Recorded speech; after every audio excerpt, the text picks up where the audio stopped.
welcome to our podcast on e-invoice. In this podcast, we'll be discussing about what are the various modes of generation of an e-invoice, what are the positives and negatives of each of those modes. So it will be not wrong to say that e-invoicing has been a revolution. The government has typically ticked all the boxes in the right manner.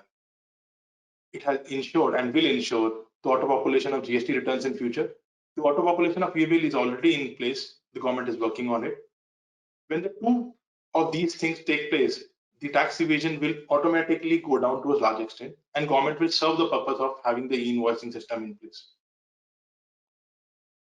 When I say government has been efficient, it is because government has not rushed on generation of e-invoice for all the taxpayers at one point of time. 1st of October was the date when government ensured that the taxpayers having a turnover of 500 crores and above gets into the net.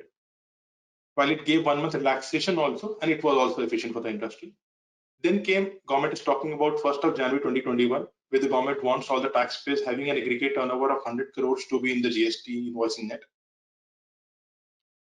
There are reports that from 1st of April 2021, all B2B supplies will get to an e-invoicing net. So the entire holistic framework of GST will be controlled by e-invoicing, which is good for the industry and which is good for the government as well, because it ensures that the GST serves its purpose in the longer run. When we talk about generation of e-invoice, it requires the taxpayer to fetch some data into the government's portal, and government portal will send the IRN QR code back to the taxpayer. There could be typically two ways of generation of e-invoice. One is that the taxpayer generates the invoice directly to the government portal only. Second is the taxpayer uses a middleware, which could be an ASP and GSP service provider. When it uses an ASP and GSP service provider, there could be again three ways of it.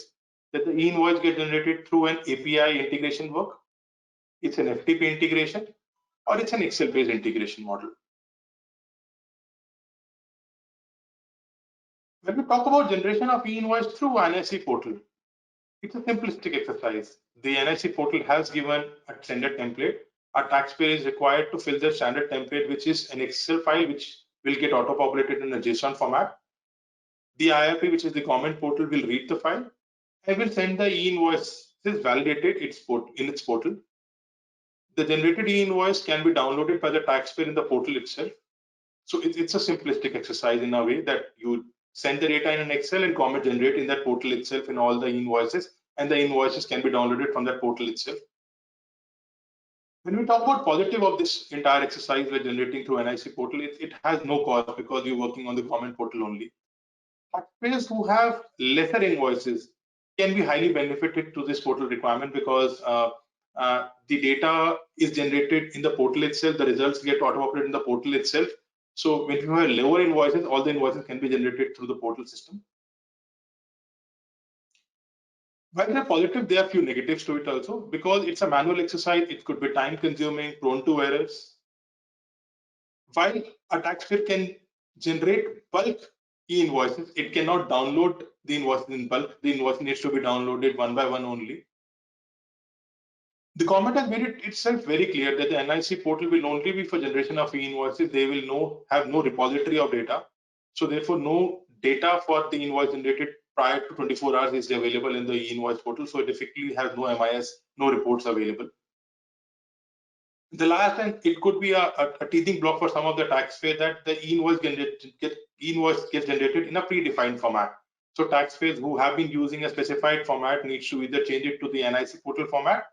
Otherwise, this entire exercise of generation of e-invoice through NIC portal will not serve a lot of purpose. Well, we have discussed through NIC portal, the taxpayers working through ASP routes or the middleware get a lot of options. So we'll discuss about these options now. First option is typically the API integration.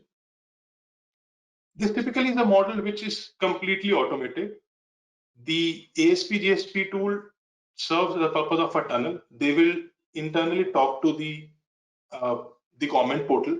They will fetch the information from the ERP through designated API, which is the automated formats. We'll get the data, pass it on through the IRP, send back the data through the taxpayer ERP. So therefore, it will be sending out data to the required fields, which will be automated, and getting the IRN QR code back into the ERP. So the entire platform works through the designated API, so it's entirely automated, and highly efficient in terms of generation of an e-invoice. As I mentioned, since the automated exercise, so it's way too favorable. It has no errors to it. The e-invoice with IRN and QR code get generated on a real-time basis, so it's efficient.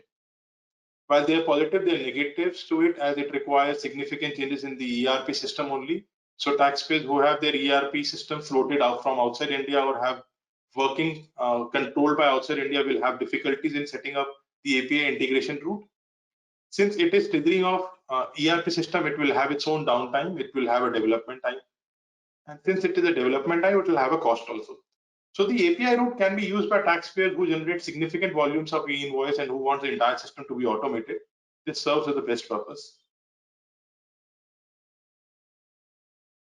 If a taxpayer is not willing to ensure that the entire framework is automated, then a middle way to it is the FTP integration. FTP stands for File Transfer Protocol. So in this entire system, the middlewares talk to the ERPs through designated folders. So there will be information that will be passed on designated folder in Excel-based format of the invoices. The ERP systems will pass on the information. The the ASP or the middleware will pick that information from the governments, from the ERP system, will pass on to the government's portal, and will send the IRN back in that folder itself. So the entire exercise, the ASPs are authorized to use the portal, to use this folder of the ERP, get all the right information and send all the right information to that soft folder. And from that folder, the ERP can send the information and receive back the information. So therefore, not the entire system is auto-populated. The entire works exercise happens in the client's ERP system only, but happens to designated folder. Since it's a middle solution, it's not highly automated, nor it is completely manual. It has more positive that it requires basic development in the system. The entire exercise works well where the batch processing system works, where all the e-invoices needs to be generated either on a time period basis, 1 hour, 1 day, 7 days, etc. It's a lot cost effective as compared to the entire API route. The negative time again being because it's a batch processing system, a load of invoice gets through a folder and from folder through the portal and from the portal back to the folder and then to the system. It requires a downtime of 15-20 minutes, which could be teething troubles to it. But yes, taxpayers who have not so many invoice generation and who have invoice generation over a period of time, that FTP solution can work well from them. An Excel-based generation is the last route for taxpayers who do not wish to get invoice generated through the government portal. They wish to use the middleware solution and they do not wish to have any automation system work. In this, the ERP system can throw the data in an Excel format through the middlewares. Middlewares can send the data through in the right format to the government portal and can send back the IRN QR code back to the ERP. The IRN QR code can be extracted in 3 ways in this system. It could be alphanumeric Excel-based format. It could be the pictures of IRN and QR code can be sent back and those pictures can be incorporated in the invoice. Or the entire invoice can be generated and downloaded from these middleware solutions. An Excel-based utility works well where there is the taxpayer does not really wish to go through the NIC portal, wish to have a repository, wish to have a database, MIS reports, etc. And also do not wish to have any system development take place. So it has a positive to it. Again, as Excel-based reports are used, there is no automation requirement, and it's cost effective as well to that extent. Negative being that since again it's a manual interface, it could be time consuming and prone to errors. These are the typical 4 routes which taxpayers can use to generate e-invoice, with e-invoicing system now being expanded for taxpayers having 100 crores and will get to taxpayers even lower than that limit. These 4 options can be used by the taxpayer to generate e-invoice. We hope that this small postcard is useful for all of you. And if you have any thoughts or suggestions, please do write to us. Thank you.